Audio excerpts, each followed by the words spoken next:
बिस्मिल्लाहिर्रहमानिर्रहीम। दोस्तों, साथियों, डॉक्टर शबीर चौधरी की तरफ से आप सबको अस्सलाम वालेकुम एंड आदाब। जनाब, आज मैं फिर बात करना चाहूँगा जो डिसीजन हुआ है आर्टिकल 370 पर।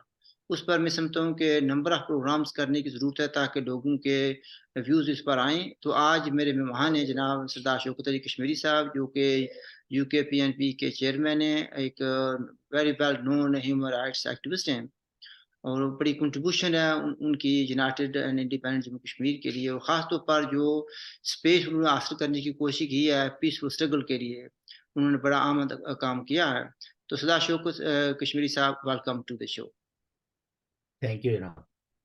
अच्छा जनाब, डिसीजन आ गया, आपने भी उसको देखा, हमने भी देखा, इस पर काफ़ी बातें हो रही हैं। तो आपके नज़दीक ये जो है अभी डिसीजन है, कुछ लोग तो कह रहे हैं कि इसमें पॉलिटिकली इसको बहुत फ़ायदा हुआ है गवर्नमेंट को, लेकिन दूसरी तरफ ये भी कहने वाले कहते हैं कि ये पॉलिटिकल डिसीजन नहीं है, सॉरी, इसको इन्हें सॉरी लीगल पोजीशन है, इसकी लीगल डिसीजन नहीं है, ये पॉलिटिकल डिसीजन है। तो आप इसके बारे में क्या देखते हैं भाई, इसका how do you see it? देखिए, बात यह है ना कि जो मौजूदा हुकूमत है बीजेपी की, उन्होंने तो अपने मैनिफेस्टो में भी इस बात का इजहार किया था कि जब भी हम पावर में आएंगे, हमारे पास मेजोरिटी होगी, तो हम 370 को ख़त्म कर देंगे। तो ये तो पॉलिटिकल डिसीजंस था। अपने मैनिफेस्टो को पर अमल दरामद किया बीजेपी की हुकूमत ने। अब यह है कि सुप्रीम कोर्ट से अमूमी तौर पर लोगों की क्या तवक्कुआत होती हैं। अमूमी तवक्कुआत यही होती हैं कि जो जितनी भी पब्लिक लिटिगेशंस होती हैं, वो पब्लिक के इंटरेस्ट को देख के तो तब तशरीह करते हैं और ऐसे फैसले देते हैं जिसके दूररस असरात मरतब होते हैं in in favour of the public. अब जाहिर है कि ये हमें जहन में हमेशा जब भी हम तजिया करें, तो हमारे जहन में ये रहना चाहिए कि ये सुप्रीम कोर्ट ऑफ इंडिया है। जैसे पाकिस्तान में सुप्रीम कोर्ट ऑफ पाकिस्तान है, इसी तरह ये सुप्रीम कोर्ट ऑफ इंडिया है। और दुनिया भर की जितनी भी नेशन स्टेट्स हैं, उन नेशन स्टेट्स के अंदर जितना भी अदालती सिस्टम है, वो ताबे है किस चीज के? कॉन्स्टिट्यूशन के। और कॉन्स्टिट्यूशन को बनाने वाली फोर्स कौन सी है? वो है लेजिस्लेटर्स, जो लेजिस्लेट करते हैं। कॉन्स्टिट्यूशंस को बनाने वाली पार्लियामेंट है, और पार्लियामेंटों को ही ये अख्तियार है कि वो उसमें से किसी क्लास को, किसी एक्ट को तरमीम करें, तब्दील करें या डिलीट करें। और अमूमी तौर पर कई एक ऐसी फैसले हैं, सिवाय शायद बरतानिया वाहिद मुल्क है नेशन स्टेट्स में कि जिस कोर्ट को बाकायदा आप कह सकते हैं कि कंप्लीटली इंडिपेंडेंट है, और जहां कॉमन विजडम प्रिवेल करता है, को कॉन्स्टिट्यूशन के सेट रूल्स नहीं है। बाकी दुनिया भर के जो जो वो चाहे यूनाइटेड स्टेट्स हो या कनाडा हो या इंडिया हो या पाकिस्तान हो, उन मुल्कों के जो कॉन्स्टिट्यूशंस हैं, वो अपने यानी उनकी जो सुपीरियर अथॉरिटी है, वो है पार्लियामेंट। और पार्लियामेंट जो कोई भी कानून बनाती है, ये बहुत कम ऐसा होता है कोई कि भाई वो उसमें उसके बरक्स कोई फैसला दे। जैसे पाकिस्तान में हाल ही में आपको पता है कि पार्लियामेंट ने एक प्रोसीजरल एक्ट बनाया, तो सुप्रीम कोर्ट ने उसको एक्सेप्ट कर दिया कि भाई पार्लियामेंट को ये अख्तियार है कि वो ले डाउन करे प्रोसीजर्स को, और उसी को सुप्रीम कोर्ट को फॉलो करना चाहिए। इंडिया और कश्मीर का और इंडिया का एक रिलेशनशिप डिफाइन किया गया था 370 में। और मैं तो यही कहूंगा कि, और कई एक इंडिया के जो बड़े बड़े जुरिस्ट हैं, उन्होंने भी सुप्रीम कोर्ट के इस फैसले की कोई तहसीन ज्यादा नहीं की, सिवाय प्रो बीजेपी कि कई एक मैंने बड़े बड़े कॉन्स्टिट्यूशनल एक्सपर्ट्स की भी आराज सुनी है। फिर इस पे आज का जो हिंदू अखबार है उसने भी इस पे एक एडिटोरियल लिखा है। फिर गार्डियन ने भी इस पे लिखा है। तो जाहिर है कि जब आप यानी जो मायदे यानी जो ट्रीटीज होती हैं, उन ट्रीटीज को अगर आप इग्नोर कर दें तो लोगों के यानी अगर इस फैसले के तनाजर में देखा जाए तो मैं ये समझता हूं कि इसके कोई ज्यादा अच्छे असरात ना तो इंडिया पे मरतब होंगे।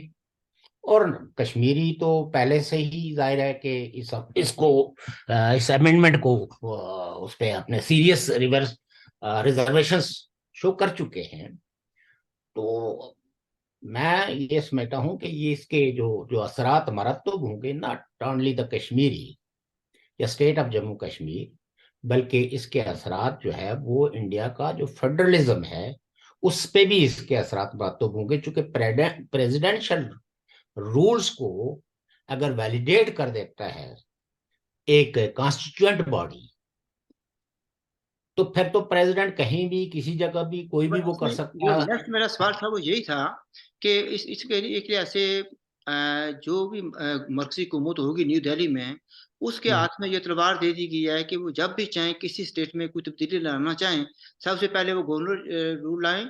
उसके बाद उसके साथ यानी गवर्नर ख्वाह वो आर्जी होता है एक लिहाज से, वो कोई भी दूर राष्ट्र जो है ना, कोई भी मायदा हो उसको सबूताज भी कर सकता है, खत्म कर सकता है। और उसके मुताबिक वो नई सूरत हाल है, यानी दूर रास्त नताज निकाल सकता है। वो फिर जो तो है ना दूसरे कई लफ्जों में। क्योंकि मैं तो कोई कॉन्स्टिट्यूशनल एक्सपर्ट नहीं हूँ, मैं तो एक पॉलिटिकल कमेंटेटर हूँ। हमारी तो रियासत की जो बेसिकली हमारा बयानिया है कि रियासत जम्मू कश्मीर एक तारीखी रियासत है, उसको फोर्सबली डिवाइड डिवाइड किया गया है। तो हम तो रिस्पेक्टिव गवर्नमेंट से, चाहे वो पाकिस्तान हो या हिंदुस्तान हो, उनसे ये तवक्को रखते हैं कि वो लोगों को ज्यादा से ज्यादा कॉन्स्टिट्यूशनल राइट्स देंगे। और चूंकि एक खसूसी मायदे के तहत, एक खसूसी एग्रीमेंट के तहत, एक खसूसी ट्रीटी के तहत और हालात और वाकयात की कंपल्शंस में एक ट्रीटी ऑफ एक्सेशन हुआ, जिसकी वजह से इंडिया के पास एक टाइटल था, एक लेजिटिमेट टाइटल था to represent the whole state of Jammu Kashmir.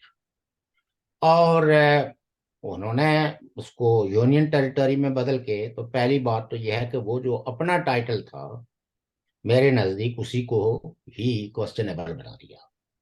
अब बाकी मामला, आप लद्दाख को आपने सेपरेट कर दिया, अब गिलगित बल्तिस्तान पे या पीएको पे उसकी लीगल पोजीशन क्या रहेगी ये तो वक्त ही बताएगा। नहीं चौक साहब, मैं जो बात कहना चाहता था वो ये था भी तो दूसरे लफ्जों मैं एक पॉइंट को कर। दूसरी बात यह है कि इस फैसले में भी एक तरफ तो वो गवर्नमेंट को कहते हैं कि जी आप स्टेटहुड बहाल करें और कोई टाइम फ्रेम नहीं देते। दूसरी तरफ स्टेट को कहते हैं कि आप इलेक्शन करवाएं और एक साल की, आप कह सकते हैं कि ऑलमोस्ट 1 ईयर्स आपने हुकूमत को ये अख्तियार दे दिया कि एक साल में किसी वक्त भी वो करा ले, एक साल के अंदर अंदर। अब जाहिर है कि यानी जो जमहूरियत है उसमें तो कोई डिले पॉसिबल नहीं होता। तो लिहाजा ये सुप्रीम कोर्ट का ये फैसला जो है वो काफी हद तक तजादात का भी शिकार है कि स्टेटहुड को अगर आप बहाल करना है तो आपको सीधा मतलब ये है कि गवर्नमेंट को आप ऑर्डर दें, टाइम दें। तो ये सारा कुछ जो है वो सुप्रीम कोर्ट ने अपने अख्तियार सारे गवर्नमेंट को दे दिए हैं। अब गवर्नमेंट की मर्जी है कि वो कब स्टेट के अंदर इलेक्शन करवाते हैं, कब स्टेट हुड बहाल करते हैं। क्योंकि ये तो खैर गवर्नमेंट ने भी जिस वक्त इसकी रेजोल्यूशन की थी और यूनियन टेरिटरी में आया था, तो उस वक्त भी कहा था कि हम लेटली स्टेट हुड बहाल कर देंगे। जो चूंकि उस वक्त एक ही नुक्ता रखा गया था कि ये हम सब कुछ इसलिए कर रहे हैं कि चूंकि टेररिज्म को काउंटर करना है, यानी एक टेररिज्म को जवाब रखा गया था। ये नहीं कि इससे कोई इंडिया की सॉवरेंटी या कुछ, बल्कि टेररिज्म इतना बढ़ गया है कि जिसको कंट्रोल करने के लिए ये स्पेशल स्टेटस, ये सॉवरेंटी जो है वो खत्म की जाए। वो लोग जो, जाहिर है कुछ लोग तो ऐसे हैं ना जिन्होंने हर हाल में मुखालफत करनी होती है, तो उन्होंने तो पहले जब जब उसको कॉन्स्टिट्यूशनली रियासत जम्मू कश्मीर के उस हिस्से को सॉवरेंटी हासिल थी, तो उस वक्त उन्होंने उसके उन अख्तियारात को कहाँ माना था, उन्होंने तो मिलिटेंसी स्टार्ट कर दी थी। तो हम उनसे मुखातब नहीं है, हम उनसे मुखातब हैं जो लोगों के राइट्स को मानते हैं, जो रियासतों की तारीखी हैसियतों को कॉन्स्टिट्यूशन के अंदर एक तहफ़्फ़ुज़ देते हैं। तो इससे खतरात जो है वो बड़े हैं, लोगों के अंदर ये एहसास जो है वो पैदा हुआ है कि सुप्रीम कोर्ट ने लोगों की कंसर्न्स को अपने फैसले के अंदर अकाउंट में नहीं लिया, और उसकी वजह से दीगर रियासतों के अंदर भी जो मैं देख रहा हूँ कि पॉलिटिकल जो कमेंटेटर्स हैं वो इस पे जिस तरह के रिजर्वेशंस का इजहार कर रहे हैं।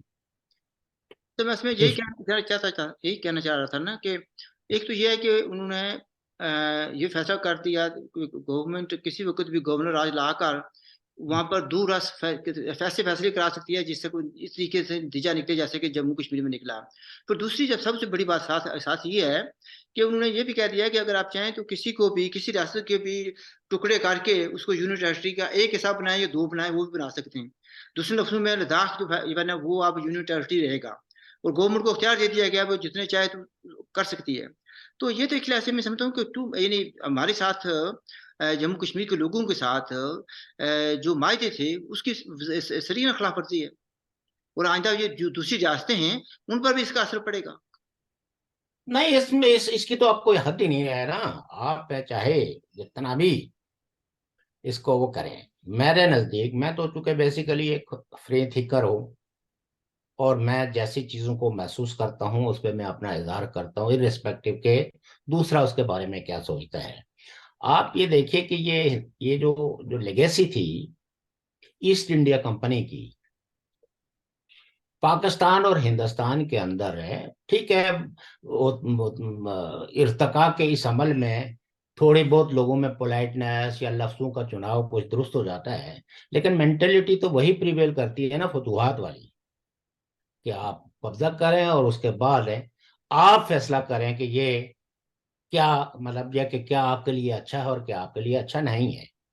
तो जहां मतलब एक असेंबली मौजूद नहीं थी, वो खुद इंडियन कॉन्स्टिट्यूशंस की जो जो उसमें एक प्रोसीजरल डेफिनेशंस दी गई है कि अगर किसी रियासत के मुस्तकबिल के हवाले से कोई फैसला करना है तो वहां के लेजिस्लेटर्स की राय जो है वो सुप्रीम है, वो क्या उसको वो करते हैं।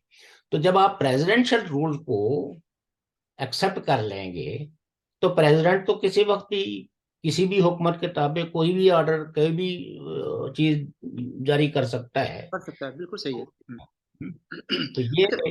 ये आप कह सकते हैं। कई एक कमेंटेटर्स ने ये भी कहा है, जैसे पाकिस्तान के अंदर आपको पता ही है कि कितने अरसे से एक बहस चल रही है कि पाकिस्तान के लिए सदारती निज़ाम सूटेबल है या पार्लियामानी निज़ाम।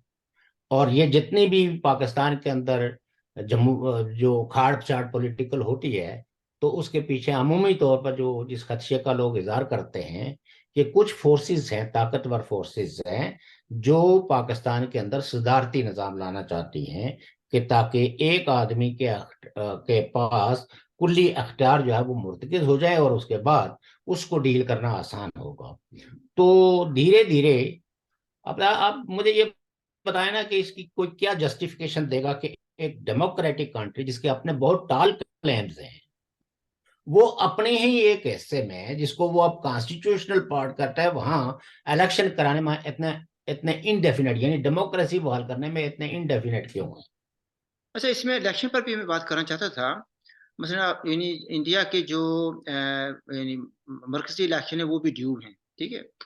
तो वो इसमें तो ये जी वो तो क्या है ना, वो मई मई क्या है? लेकिन इसमें देखिए ना 2024 गुंजाइश में समझ मुझे ये नजर आता है कि गुंजाइश निकाली गई है कि यानी मरकजी गवर्नमेंट मोदी साहब के इख्तियार में है कि वो चाहें तो 30 सितंबर तक इसको ले जा सकते हैं। दूसरे लफ्जों में मरकजी इलेक्शन लादा हो जाए उसके बाद वो कॉन्सेंट्रेट करें सिर्फ जम्मू कश्मीर पर। तो वहां पर भी वो अपनी मर्जी से तब्दीली कर सकते हैं कुछ, यानी इतना आखिर क्यों दिया गया? अगर डेमोक्रेसी बहाल करनी है तो इससे पहले क्यों नहीं हो सकती? नहीं, वो बात ये है ना डॉक्टर साहब के, वो तो आप कह सकते हैं कि अब ये इलेक्शन जो रियासत के हैं वो इंडिया के अंदर मरकजी इलेक्शंस के बाहर होंगे। ये ये तो अब इसमें इसमें तो कोई अपने आप को किसी धोखे में रखे तो वो उसकी ये अपनी मर्जी है। ये गुंजाइश निकाली है। अब हमारे यहाँ ज़ियाउल हक साहब का दौर था ना, तो उनसे जब भी कोई ये सवाल करता था तो वो कहते थे कि उस वक्त तक इलेक्शन नहीं करवाएंगे जब तक कि मतलूबा नताइज ना है। और उन मतलूबा नताइज में एक वक्त में उन्होंने तमाम पॉलिटिकल पार्टीज को बैंड लगा के नॉन पॉलिटिकल बेसिस पे, नॉन पार्टी बेसिस पे इलेक्शंस करवाए। और फिर धीरे धीरे चलो पूरी पार्टियां बहाल हो गई। तो जहां कहीं भी मतलूबा नताइज की तलाश हुकूमतें करेगी, वहां आप ये समझ लीजिए कि अनडेमोक्रेटिक नॉर्म्स जो है वो प्रिवेल कर रही है। मेंटलिटी ये है कि वो नताए जो हुक्मरानों को पसंद हैं वो जब तक नहीं होंगे तो उस वक्त तक आपको free and fair democratic rights नहीं दिए जा सकते। मसलन मुझे इस किसी ने कुछ कहा था, तकरीबन 6 माह पहले की बात है, तो एक इंडियन ने कहा था कि जी नेक्स्ट वजीर आला होगा जो जम्मू कश्मीर का, वो एक हिंदू होगा। तो शायद मतलूबा नताइज हासिल करने के लिए ये किया जा रहा है। देखें, बात यह है ना, हम तो मतलब यह है कि इन कम्युनल लाइंस पे ना सोचते हैं ना इस तरह की किसी बात को सब्सक्राइब करते हैं। हम तो ये कहते हैं कि फ्री एंड फेयर इलेक्शंस के नतीजे में जो पार्लियामेंट है, जो लेजिस्लेटर्स हैं, वो हिंदू को बनाए, मुसलमान को बनाए, क्रिश्चियंस को बनाए, सिख को बनाए, किसी को भी बनाए, ये उनका अख्तियार है। हम ये नहीं कहते कि जनाब वहाँ हिंदू बनेगा या मुसलमान बनेगा। ये टाइटलमेंट ना मुसलमान के पास है ना हिंदू के पास है। ये अख्तियार कुल्ली तौर पर लेजिस्लेटिव असेंबली का है कि वो किसको अपना वजीर आला बनाते हैं। इससे पहले आप बिल्कुल ठीक कह रहे हैं, लेकिन मैंने तो वो बात की है ना जो किसी ने कहा था मुझे, कि ये बहुत पहले की बात है, ठीक है। अच्छा, वो देखो, आगे चलते हैं जी। मसलन पाकिस्तान का भी रद्द आया इस सिलसिले में, और पता नहीं आपकी नज़र से गुजरा या नहीं गुजरा, हिना रब्बानी खार जो हैं, जो वजीर खारजा भी रही हैं पाकिस्तान की, उन्होंने कहा है जी कि मैं पढ़ता हूँ, वो कोट करता हूँ, कहते हैं कि many countries are now experiencing first hand the rogue behaviour of India. India's effort to use domestic court verdict of its Supreme Court to try and supersede United Nations Security Council resolutions and its international obligations on Kashmir is shameful. आप इसको कैसे देखते हैं? देखिए पाकिस्तान के politicians की तो मैं बात ही नहीं करता हूँ, ना इनकी कोई औकात है, ना इनका कोई विजडम है, और ना ही इनके पास कोई प्रो पीपल एजेंडा है।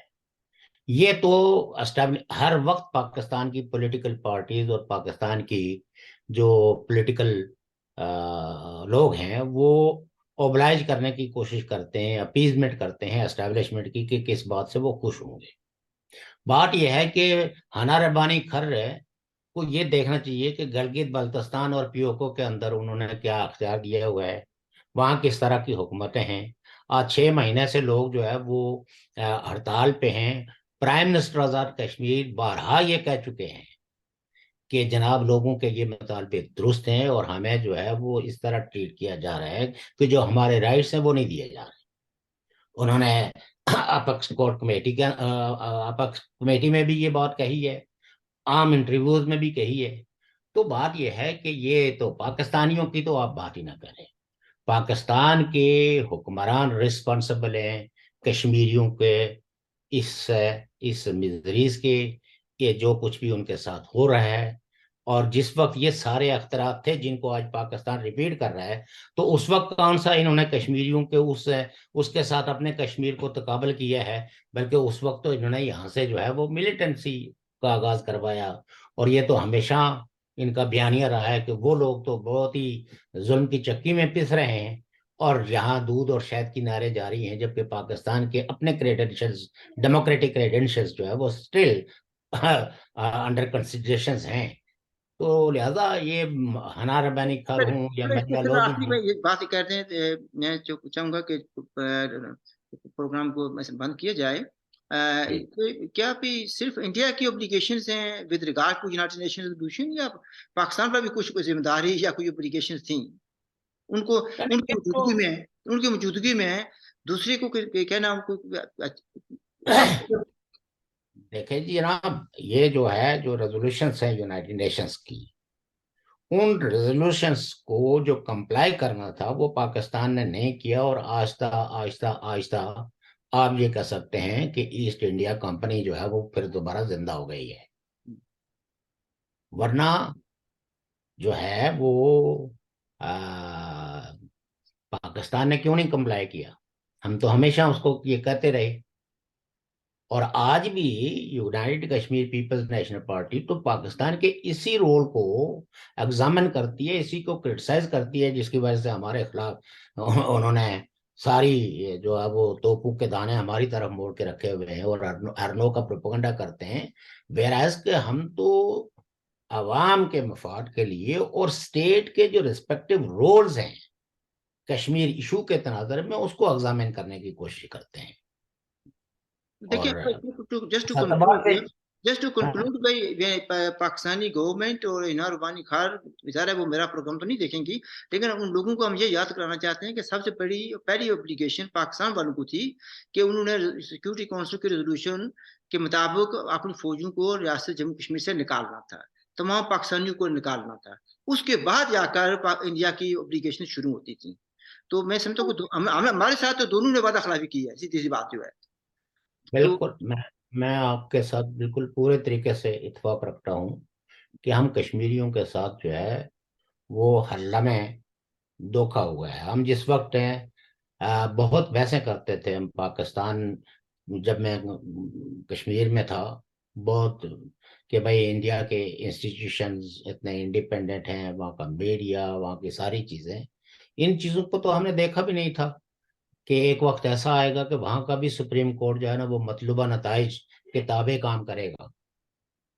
तो ये ये देखिए है। शोकत साहब और बहुत आपको पता है यहाँ यूरोप में भी कितनी जगहों पे लोगों के साथ बहस मुबासा मुबाइस रहे हैं। इंडियन डेमोक्रेसी को हम हमेशा जो है वो ग्लोरीफाई करते रहे हैं, वहाँ के इंस्टीट्यूशंस की जो क्रेडिबिलिटी थी। लेकिन आज तो खुद इंडियन लोग जो है वो जो मेंबरान पार्लियामेंट हैं वो जो कुछ कह रहे हैं उनको अगर आप सुने तो हमें तो सच्ची बात यह है कि वो अपने उन दलाइल और बराहिन पे, अगरचे जिस वक्त हम ये कहते थे तो उस वक्त यही सुप्रीम कोर्ट था जिसने ये कहा था कि ये राइट्स जो है वो हिस्टोरिकल ट्रीटीज के तनाजर में ये जो 370 है इसको अब्रोगेट नहीं किया जा सकता। वो भी सुप्रीम कोर्ट ही था, वो भी कोर्ट ही थे। वो जो आपने वो बात कह दी ना, एक फ्रेज में सब कुछ आ जाता है कि मतलूबा नताज। अब हुकूमतें जो है मतलूबा नताज हासिल करने के लिए पॉलिसी बनाएंगी, उस तरफ भी और इस तरफ भी। वो लीव इट एट दैट। जनाब नाजरीन, आपने बातचीत सुनी। मैं नहीं चाहूंगा कि प्रोग्राम बहुत लंबा हो जाए, लंबा प्रोग्राम लोग देखते भी नहीं है। तो अगर आपके पास कोई सवाल हो या कमेंट्स हो, please do ask questions, and हम रिक्वेस्ट करेंगे शौकत साहब से कि मजीद इस पर आकर वजात करें। हमारी तरफ से खुदा हाफिज एंड लुक आफ्टर योरसेल्फ।